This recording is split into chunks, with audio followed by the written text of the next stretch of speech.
ahora vamos a tomar contacto con otra parte del mundo. Estamos hablando de Córdoba porque allí nos recibe bien, siempre, vamos a decirlo, Lea Ross de La Luna con Gatillo, lalunacongatillo.com.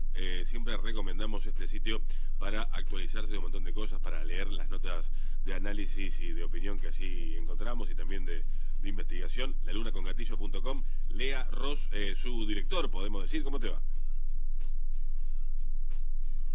Estás muteado, me parece, ¿eh? Sí. Hola, Lea.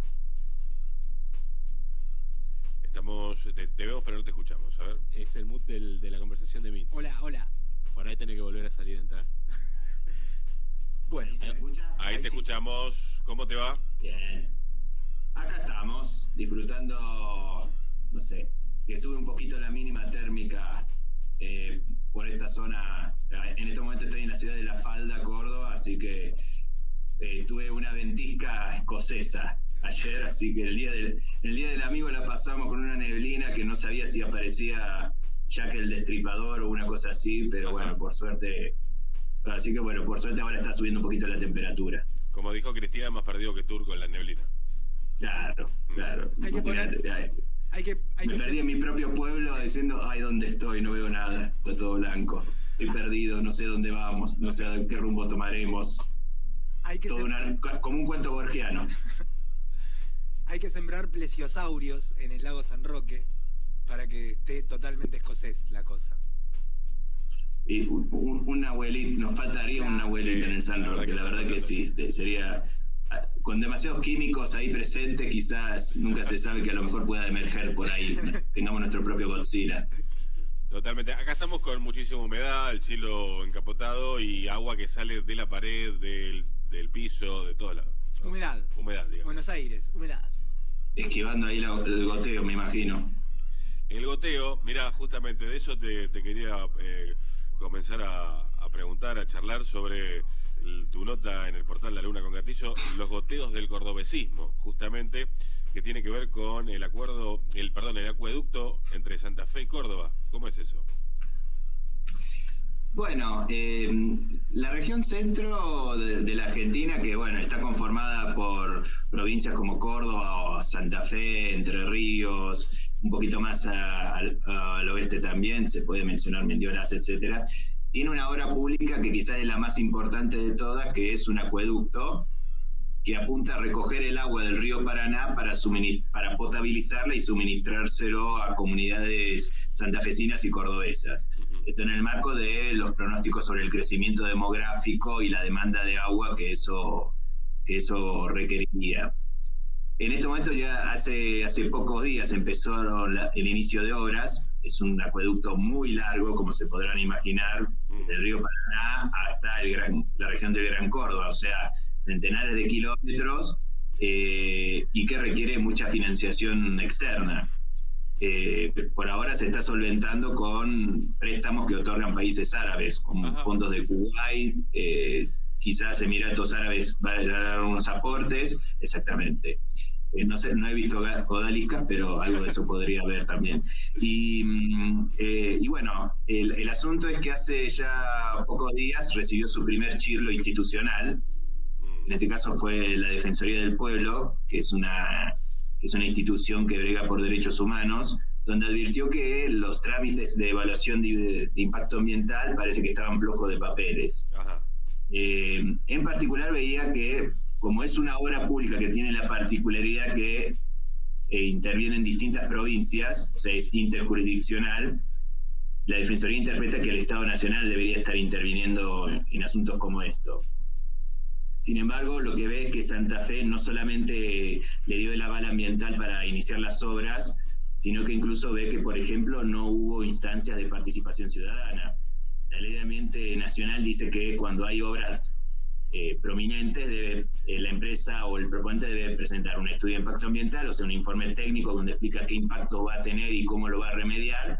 Y por otro lado, un momento de participación ciudadana donde las comunidades que pueden ser afectados o no den sus opiniones al respecto. Bueno, Santa Fe no hizo esa instancia y bueno, la Defensoría exhortó a las autoridades cordobesas santafesinas a que den alguna respuesta al respecto. y hace ya una semana más o menos dieron una respuesta. Lo que dijeron es que, bueno, Santa Fe dio el aval ambiental, el gobierno de Santa Fe lo dio, entonces no, más que eso no podemos hacer. Y con respecto a la audiencia pública, sí, reconocemos que no se hizo, pero bueno, lo podemos compensar de otra manera. Por ejemplo, que se le informe a las comunidades cómo van a avanzar las obras y no más que eso, pero no armar un debate sobre si está bien o mal las obras porque ya se iniciaron. Entonces, bueno, más allá de eso, desde la Defensoría del Pueblo me dicen que no pueden avanzar más que eso, a pesar de que los que se formaron en Derecho Ambiental y que laburan en la Defensoría del Pueblo me dijeron a nivel personal que la respuesta que dieron estas autoridades, y la verdad que son satisfactorias. Pero bueno, sería como el primer chirlo institucional, como le digo yo, a esta obra, en el marco en que en cierta manera hay como intereses también, no solo de atención a servicios básicos o las polémicas ambientales que puede desatar, empezando por la calidad del agua del Paraná, sino incluso pensando también proyecciones más a nivel electoral, llamémosle, en todo un ámbito donde se pretenden disputar sentidos sobre cuáles serían las alternativas opositoras al actual gobierno nacional, y que bueno, los gobernadores están pisando fuerte también en ese sentido, y que en este momento por ahora lo que hacen es arrancando con una obra pública de esta magnitud. Esto es un acuerdo entre provincias. Sí, un acuerdo entre provincias, impulsada sobre todo en aquel entonces por dos peronistas, Juan Schiaretti y Omar Perotti. En realidad hace rato que se venía pensando en la posibilidad de recoger agua del Paraná, hace por lo menos una década atrás, que en ese entonces se decía que era una locura proponer una cosa de esa índole, y bueno, ahora se está iniciando las obras. E incluso es tan larga la obra que tienen que la dividen en 8 tramos. Ya se licitó la primera, son las empresas que lo están construyendo, y faltarían 7 licitaciones más. Y bueno, y todo solventado con endeudamiento externo, con fondos árabes. Mirá, y la cosa sería que vos abrís la canilla en Córdoba y se haga agua del río Paraná. En algunas viviendas sí, sea en la ciudad de Córdoba o en ciudades que están en los alrededores, incluyendo en ciudades como San Francisco, donde es oriundo el actual gobernador, Martín Yarlora. Y bueno, hoy en día el que está heredando ahora el empuje de esa obra son Yarlora y el actual gobernador de Santa Fe, Maxi Puyaro, con la particularidad que estamos hablando de alguien bajo el sello de Juntos por el Cambio. Así que bueno, eso habilita que estas dos figuras mantengan mayores diálogos entre sí, con el afán de poder impulsar. Hay algunos académicos que vienen sosteniendo que este periodo de la Argentina empiezan a emerger identidades subnacionales. Ajá. Es decir, con las críticas que se le hace al país, donde las políticas públicas nacionales apuntan a el AMBA, todo lo que es al postular a la provincia de Buenos Aires como la madre de todas las batallas, muchas políticas, como por ejemplo los subsidios a las energías, al transporte, terminan apuntando a beneficiar a la capital federal, al AMBA, en detrimento del resto de las provincias. Entonces emergen identidades subnacionales que hablan en nombre de otra franja del territorio, que en este caso sería la región centro, como por decir, por ejemplo, nosotros generamos el 40% de las divisas en el país y solo se usa para mantener a un sector elitista o llamémosle privilegiado, lo que sea, y bueno, con ese discurso se pretende interpelar como una especie de discurso federalista o federaloide, donde se percibe a sí mismo como, bueno, una etapa superadora para generar un país más equitativo. Sí. Tampoco generan claridad sobre qué rol tendrían el resto de las regiones del país frente a estos discursos de la región centro, por ejemplo. Pero ¿sale primero de la región centro o de otras regiones, o sale primero de la destrucción del Estado-Nación? Entonces ahí emerge esto, ¿no? Hacia una especie de españolización, puedo decir yo, no sé, de comunidades más autónomas. Mira, creo que esto se viene agravando con lo que es las discusiones internas que está teniendo el PJ. Es como que el actual siglo XXI en Argentina después de lo que fue la crisis del 2001, para poder evitar una crisis social como la que se vivió en ese entonces. Las lecturas que se tienen es que el gran tema de la Argentina es el ambacentrismo, como se viene definiendo, que en realidad tiene raíces mucho más profundas a nivel histórico, por la ubicación del puerto, las propuestas que hubo en alguna época de trasladar la capital hacia otra ciudad y cosas por el estilo. Pero en definitiva, ante el gran impacto que tuvo la política dirigencial sobre lo que fue el 2001, algunos autores vienen advirtiendo sobre este tema del ambacentrismo. De ahí que tenés, no sé, que por primera vez un periodista como Carlos Pagni publica un libro que enfocado en eso, que es la primera vez en su vida que lo hace. Entonces, bueno, eso es una señal a tener en cuenta sobre esa situación, digamos. Pero bueno, pero creo que eso sería una clave del peronismo, sobre todo lo que ha sido el mapa electoral último, donde el actual presidente, si no me equivoco, en las elecciones generales salió tercero en Buenos Aires, corrígame si me equivoco, pero salió primero en gran parte del territorio argentino, en regiones donde él nunca en su vida pisó. Entonces, bueno, la crisis de representatividad también tiene que ver con eso también. Sí, el gobernador de la provincia de Buenos Aires ganó por muchísimo la elección y el candidato de Milei ni había, ¿no? O quedó muy relegado. Y también en ese marco, digo, hablando de la provincia de Buenos Aires, hay acuerdos de Axel Kicillof con Santa Fe o con La Pampa. También se está actuando un poco en ese contexto de las Provincias Unidas del Río de la Plata.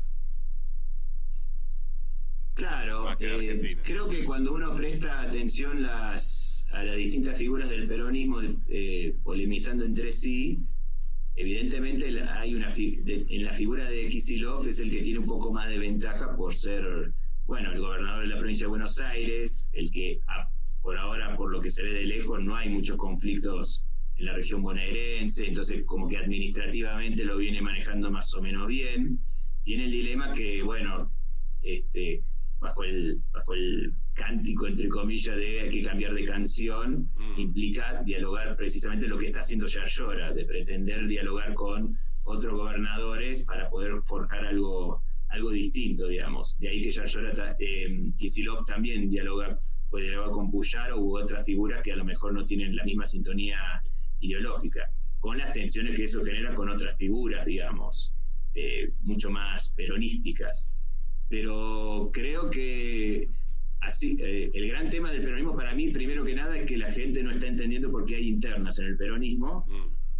Y si vos no le explicas por qué no hay peleas, entonces la gente interpreta que es una pelea de egos. Si es una pelea de egos, es una disputa de cargos. Y si es una disputa de cargos, es casta. Entonces, por más que la pase mal con Milei, y la verdad prefiero mantenerme como está en lugar de votar a los mismos de siempre. Pero en todas estas directrices, creo que el eje central que está teniendo el peronismo, sobre todo después de lo que fue el desguace de los finales de los 90 y la explosión del 2001, donde la particularidad del 2001 es que, en contraste a las lecturas de izquierda europeas, no le encabezaron los trabajadores, sino los desocupados, el desocupado piquetero. Y eso genera una gran discusión, porque por más que algunos hablen de doctrina peronista, bueno, la doctrina peronista te habla de la figura del trabajador. ¿Y quién es el trabajador que sintetiza al trabajador argentino hoy en día? Ahí está siendo tironeado Kicillof, por un lado, por una línea de una especie de kirchnerismo melancólico, donde en general su disputa ha generado más empatía en la figura del empleado público, por ejemplo. Después tenés a una especie de peronismo fosilizado de Guillermo Moreno, que brega por el obrero industrial fordista. Sí, y la iglesia y la familia. Y la iglesia y la familia, o sea, bien fordista, el trabajador, que cada argentino vaya al trabajo, de la casa al trabajo, del trabajo a la casa. Bueno, muchos no tenemos ese modo de vida. Después tenés a Juan Grabois bregando la centralidad de una economía popular. Ajá. Y después tenés, bueno, por fuera de las discusiones que se están dando en Buenos Aires, sea en la provincia o la capital, a un Yarlora que brega como sujeto obrero a aquel que haya impulsado el emprendedurismo del agronegocio con valor agregado. Entonces, bueno, todas esas líneas de que están disputando a ver quién es el sujeto trabajador de hoy en día, bueno, es donde ahí se siente tironeado Kicillof, pensando que es el que tendría más chances, por tener más ventajita de ser gobernador de la provincia de Buenos Aires, de ser el candidato peronista en el 2027. Si Y Massa, y falta Massa, no nombraste a Massa. Bueno, también está Sergio Massa, que es una figura, tiene también su propio espacio, pero está más, curiosamente Massa es como una figura más de monje negro, parece. O sea, sabe que Massa está más de dar una especie de asesoría a ciertos fondos de inversión, pero no es alguien que pretende ser ajeno a estas discusiones, solo que no lo hace públicamente. Los demás figuras como Guillermo Moreno son monjes blancos, es decir, tratan de operar a cielo abierto, de manera pública, de manera así a cielo abierto. Bueno, curiosamente Moreno también está teniendo sus problemas porque ahora está apaciguando sus críticas a Kicillof en la idea de generar la unidad peronista, y eso le ha generado, y el hecho de estar dialogando con progres lo lleva a tener ahora discusiones a cielo abierto con Santiago Cunio, por ejemplo, otra figura que pretende tener incidencia en la unidad del PJ, y ahora están, a pesar de tener amistades, están peleándose entre sí. No sé si ustedes lo saben, Cunio salió a putear, casi a putear a Moreno, no lo puteó porque es amigo, pero dice que le cayó como el orto que se haya juntado con Máximo Kirchner, con Kicillof y qué sé yo. A lo que Moreno le retrucó diciendo, mira, vos publicaste un libro hace poco y el prólogo lo escribió el ex mejor amigo de Javier Milei, el que le inculcó el anarcocapitalismo. Entonces bueno, la disputa del peronómetro de aquí para allá, que se vuelve, bueno, periodísticamente más interesante que las discusiones sobre quién es más radical dentro de las discusiones de la Unión Cívica Radical. Sí, acá el amigo Julián metió una joda recién. Scioli no puede ser candidato. Scioli, Camau, todos estos próceres. El peronismo libertario no existe. Opa. Puede existir. Porque hay como un menemismo residual bastante. A ver, ¿cómo decirlo? Lo de Scioli, ¿a quién le sorprende realmente? Digamos, arranquemos por ahí. Es más, yo les digo una cosa, yo voté en blanco en el 2015. Opa. Yo ya sabía. No, ¿cómo vas a votar en blanco? ¡Traidor! ¿Cómo vas a votar en blanco? Así, todos los años me tuvieron jodiendo con esa mierda. Bueno. ¿Quién es más traidor ahora? ¿Los que votamos en blanco en 2015 o Scioli? El que no salta votó a Milei. ¿Qué quiere decir? Que voté a Massa, loco. Claro, a ver, Scioli por ahora es como alguien, está medio aislado, digamos. El Scioli del 2015 se suponía que encarnaba un aparato bastante jodido dentro del PJ, que postulaba que se requería que el peronismo en sí tuviera un giro mucho más conservador, sea de la mano de lo que sería Pichetto, de ahí que Pichetto se retira del Frente para la Victoria en aquel entonces, y otros sectores que buscaban la vuelta de generar una especie de cacería de brujas dentro de lo que es el kirchnerismo más duro. Ajá. Incluso yo no descartaría que si Scioli llegara a ser presidente, Cristina estaría presa, por ejemplo. Ajá. Scioli tiene influencias con cierto aparato del judicial, empezando por Ariel Lijo, que genera también discusiones dentro del peronismo.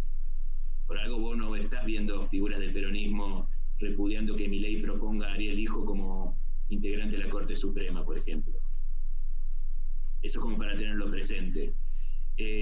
Hoy Scioli está medio aislado. No sé si su afán es crear un peronismo que banque a Milei. Lo que sí es cierto es que evidentemente hay un sector del peronismo que está bancando las políticas de Milei en base a que está haciendo el trabajo sucio Milei de pulir la macroeconomía.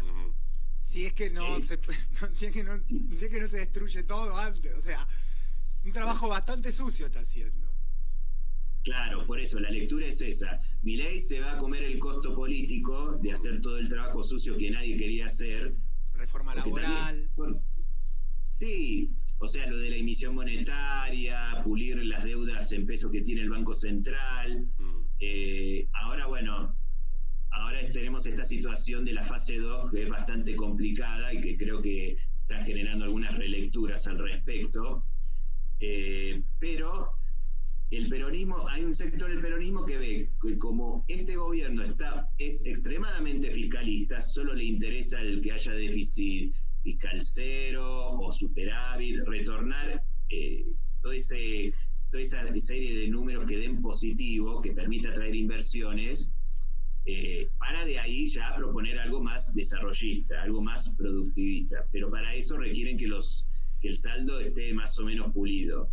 Que en definitiva lo que fueron las elecciones de 2023 apuntaban a eso. Ganaba quien ganaba, se iban a buscar la vuelta de generar un ajuste para pulir eso. Lo que pasa es que las diferencias eran en cuanto a las velocidades y las intensidades y evitando ciertos costos, qué sé yo. El de Milei obviamente fue la motosierra para perforarte el pecho, y es lo que estamos padeciendo. Que no funcionó. ¿Cómo?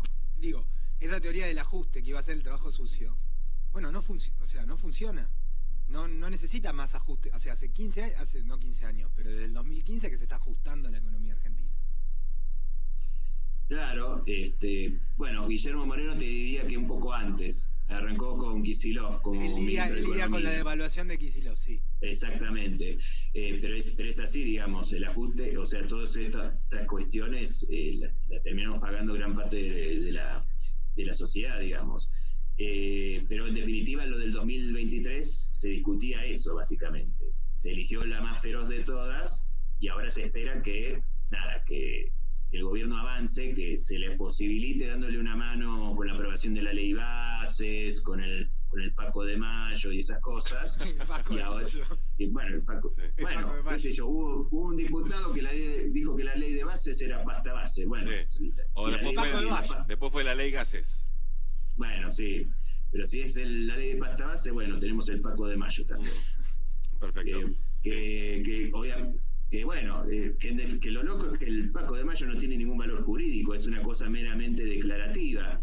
Y los gobernadores, aceptaron viajarse a Tucumán, cagados de frío, se comieron la forreada del año. Perdón. Fueron forreados y se dejaron forrear de una manera. Sí, algunos hacían dormido. Épico, un frío, y verlo al otro que, quiero decir, con Bolsonaro no le festejó los goles de Uruguay en la cara. Y acá venían a firmar el Pacto de Mayo, que es una vergüenza, y el tipo se reía como Benny Hill. Loco, sos gobernador de una provincia, tenés gente a cargo, tenés policía y vas bueno, indignado estoy.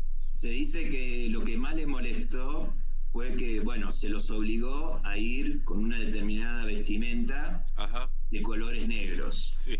Bueno, está bien, aceptamos, fuimos con el color negro y qué sé yo, todos negros, todos iguales, como si fueran de luto. Monjes que estuvieran de lutos o que fueran monjes de no sé qué, caminaban todos de negro, y de repente ven a la secretaria general, la hermana de Milei, que no tenía un cargo que no tiene absolutamente nada que ver con lo que estaba estipulado, todo en un traje esplendoroso que contrastaba con todo el manto negro que conformaban los gobernadores, y también te sentí boludeado con eso, digamos, porque si tenés que someterte también a esa misa satánica para hacer caer bien a tu hermana, es como también como que los gobernadores creo que también se sintieron boludeados también en eso, pero aceptan porque tienen esa mirada, decir, banquemos a Milei a que haga todas estas cosas del corte y qué sé yo. Y obviamente que los gobernadores también están muy afectados con la ausencia de obra pública. De ahí que cada uno dialoga con Guillermo Francos para ceder algunas cuestiones, como puede ser provincializar algunas obras públicas nacionales, y sobre todo obras que puedan atraer aún más la llegada del RIGI. Claro. En Córdoba el RIGI parecería ser que no recibiríamos ninguna inversión al respecto, porque claramente es una inversión que apunta a la región cordillerana y posiblemente al litoral por este tema que se agregó el agroforestal. Pero lo que sí puede aportar Córdoba es habilitar caminos viales para el transporte de cargamentos. De ahí que Franco se acordó con Yarlora para darle una mano en el desarrollo de algunas autovías pasoviales en lo que es en la región más del sector agropecuario. Eso permitiría el paso de camiones para cargamentos de materia prima. Y hablando de Entonces, eso, bueno, Lea, hay que ver qué pasa ahora con la inauguración donde Milei va a ir de la rural de Palermo, ¿no? Donde históricamente los presidentes desfilan por ahí, algunos no han ido, pero históricamente la sociedad rural algo le manifiesta al presidente. Sea un aplauso, un repudio, una chiflada. Mira, justo hoy Diego Genut, colega que escribe, que está en distintos medios, que publicó hoy o ayer, no me acuerdo en qué día publica en su columna, pero hay una nota que publicó en el Destape que advierte que puede haber noticias importantes a nivel laboral y gremial dentro de los aceiteros. No sé si recordarán, pero hubo un paro de los aceiteros que bloquearon prácticamente los puertos en uno de los debates de la ley Bondi. Se pronostica que puede haber una mayor acción directa de parte de ese sector, por la sencilla razón de que hoy, mientras estamos hablando, se está aplicando el regreso de las ganancias, y eso afecta a los aceiteros. Los aceiteros están muy molestos con eso. Entonces, bueno, no se descarta que pueda haber, dentro del sector agropecuario, que es muy amplio, puede haber decisiones de acción directa, digamos, por la aplicación de este impuesto. Eso es algo como para tenerlo presente también. Pero no hay una coordinación general en relación a ganancias de parte del movimiento obrero organizado. Bueno, ahí tenemos otra discusión. ¿Qué onda el movimiento obrero en la actualidad? Es como que tienen sus discusiones, me parece, no sé si decirlo desorganización, y si es desorganización tiene que ver sobre no acuerdos sobre cómo leer la coyuntura. Que quedó de manifiesto meses atrás la pelea intrafamiliar de los moyanos. Vos tenías a un moyano diciendo, no, la realidad es que debimos haber hecho paros en la época de Alberto Fernández, porque eso que sacó credibilidad. Y otros le dicen, no, porque en la época de Alberto Fernández nunca se propusieron leyes que nos quitaran derechos, como el que está pregonando Milei, etcétera. Bueno, hoy esas discusiones que no están teniendo y que hoy en día hay algunos sectores que ya están siendo tildados de ser más dialoguistas con Milei, con la figura de Gerardo Martínez, por ejemplo, de la UOCRA, lleva a que esas desintonías esté teniendo sus dificultades también. Y obviamente, nuevamente, la CGT parecería ser que nuevamente está teniendo problemas para poder encabezar las luchas. En todo este año sí lo hemos visto aceptar ser furgón de cola de algunos reclamos, como por ejemplo, no sé, la reunión con las abuelas de Plaza de Mayo en la previa del 24 de marzo, o en la marcha universitaria. Pero bueno, por el momento le está costando bastante poder ser nuevamente el que encabece algunas luchas por todo esto que recién hablábamos sobre quién es el trabajador que sintetiza la Argentina de hoy también. Lea, por último nos habías mandado un gráfico y a ver si lo podemos desarrollar, eso que nos mandaste para charlar. No sé si lo pueden compartir, digamos, pero... Ahí lo vamos a compartir, sí. A ver. Un segundito. Vamos a ver si se puede. Sí, che, no me escrachen el WhatsApp. No. Se van a ver las fotos pornográficas, ¿no? Ahora te va a llegar un mensaje de Lea que va a decir: estoy necesitando 15.000 pesos, por favor transferímelo a esta cuenta que no tiene mi nombre. Te hackean. Tiene la fecha. No, ojo que mandé la fecha exacta de cuándo van a sacar el cepo. No, que se van. Un saludo a Karina. Saluda a Karina. Ahí estamos compartiendo. Bueno, en realidad lo que están viendo puede resultar técnico, pero lo que importa es simplemente verlo así a nivel visual. Eso sería el índice, lo que el Banco Central llama el índice de tipo de cambio real multilateral. Un nombre. Pero básicamente dice qué tan caro, qué tan barato es la Argentina. Cuando vos ves que sube es porque hubo devaluaciones. Fuertes devaluaciones en la moneda. Y ahí yo marqué líneas verticales, que serían de color rojo, los que fueron devaluaciones muy notorias en el actual siglo, en el siglo XXI. La primera de ellas fue la más fuerte de todas, que fue la salida de la convertibilidad. Es decir, tenías a Eduardo Duhalde en enero de 2002 diciendo, bueno, convertibilidad, chao. Entonces un peso, un dólar dejó de ser tal y pasó a salir de a poco, de repente a 3 pesos, 4 pesos, etcétera. Sí. Y bueno, eso deterioró bastante la moneda. Con el paso del tiempo, bueno, la gestión de Néstor Kirchner estuvo equilibrado. Cuando baja quiere decir que empieza a haber apreciación, es decir, que se vuelve caro el peso argentino. Ajá. En el 2014, en la segunda línea roja, después del largo trayecto que pasaron de 2 décadas, de 2002, aparece la devaluación de Kicillof, 2014, que según gente como Guillermo Moreno fue ahí el momento en que el salario argentino empieza a perder frente a, por ejemplo, a la inflación, por ejemplo. Empieza a haber otra subidita en el 2015, que es cuando gana Macri, y Alfonso Prat-Gay ya en diciembre dice, bueno, sacamos las retenciones, sacamos el cepo, ya no va a haber dólares paralelos, etcétera. Bueno, pasa el tiempo y con Macri empieza a haber problemas, recesión económica, hay un pico ahí dentro de la recesión económica de Macri, que devalúa la moneda. Otro quilombo, no sé si se acuerdan, la devaluación post-paso que pierde Macri. Sí, la de la Cunza. Claro, y Macri al día siguiente hace una improvisada conferencia de prensa diciendo, y bueno, ¿qué quiere? La gente votó mal y por eso el dólar se fue al demonio. Sí, y Pichetto al lado diciendo el presidente está en control. Claro. Bueno, pasó el tiempo, Alberto Fernández, pandemia, se empieza a apreciar, cuando cae se empieza a apreciar la moneda, se vuelve cara, y hay otra devaluación también en un dos post-paso, en este caso 2023, que es esa sorpresa de los votos que cosechó Milei, y Massa devalúa el peso argentino también con un acuerdo previo que tuvo en secreto con el Fondo Monetario Internacional. Y el último quilombo, la última gran devaluación que padecimos fue con el caputazo o el totazo, como quieran decirlo, en diciembre de 2023. Teníamos a un gélido Caputo temblando, explicando, como diría Tato Bores, que nos dejó a todos con el tuje mirando para el norte. Sí, y ahí, a partir de ahí lo que se ve en el gráfico es que cae en picada. Y cae en picada, porque lo loco es que al final, en la actualidad prácticamente las cosas terminan teniendo la misma situación que antes de la devaluación de Caputo. Como que muchos se agarran de los pelos diciendo, ¿para qué carajo devaluamos si al final la situación económica termina siendo parecida? Y hoy tenemos esta situación en donde la brecha cambiaria está bastante fuerte. El anuncio de la fase 2 es hacer esta especie de canje donde el Banco Central compra dólares y se los vende al contado con liqui, para de esta manera los pesos que emitió para comprarlos los recupera e incluso aún más todavía, entonces se chupa los pesos.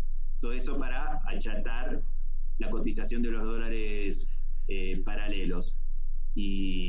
Pero la realidad es que todos los analistas dicen eso es un parche, pero un parche muy jodido. Porque primero el FMI te caga a pedo, porque entonces estás vendiendo dólares, se te acaban las reservas. Segundo, estás en déficit de reservas en el Banco Central. Y bueno, eso se vuelve insostenible. O sea, la pregunta sería, ¿por qué hacen eso? Dicen, y bueno, porque están aguantando que gane Donald Trump.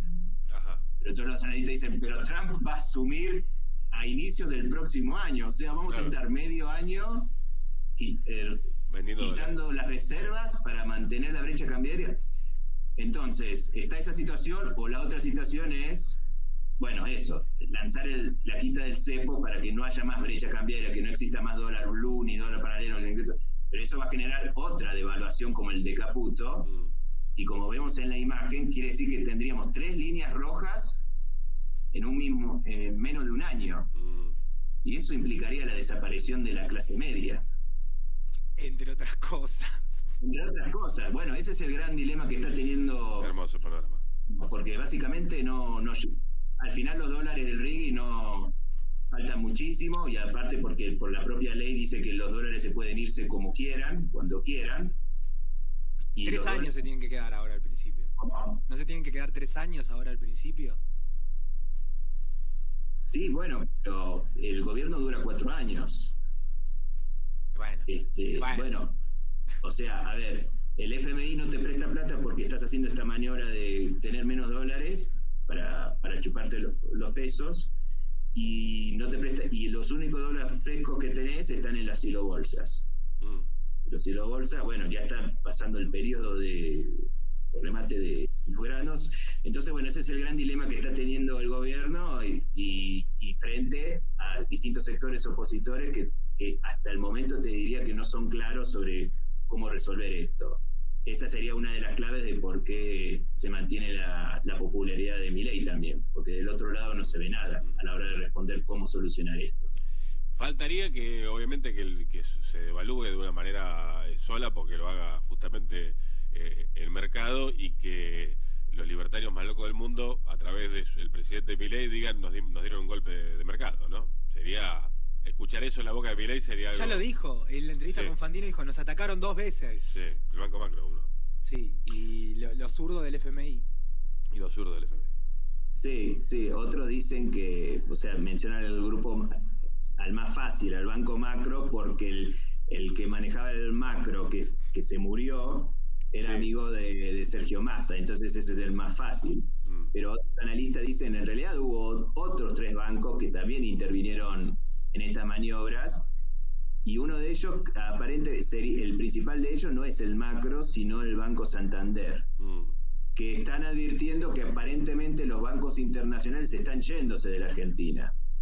Ya se fue el HSBC, lo que eran sus edificios, sus cuentas, lo que sea, se lo vendieron a Galicia. Después apareció el rumor de que se iría el BBVA francés.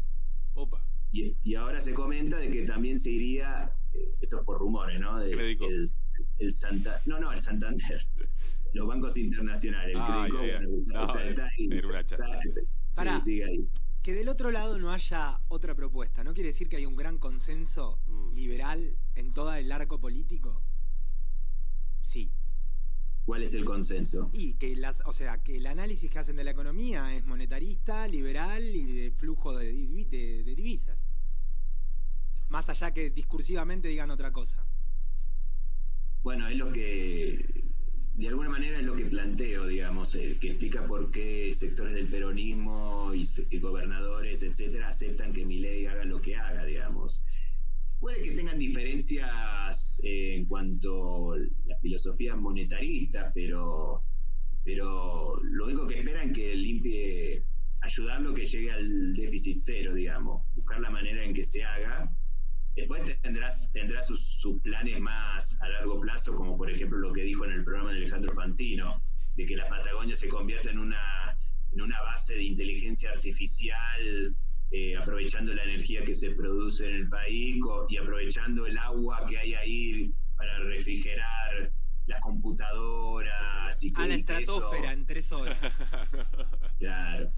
Sí, a ver, Milei es muy tecnócrata, digamos. Cuando él dijo que espera ganar el premio Nobel de Economía, es porque supuestamente está forjando una teoría económica basada en el rol de la inteligencia artificial, digamos.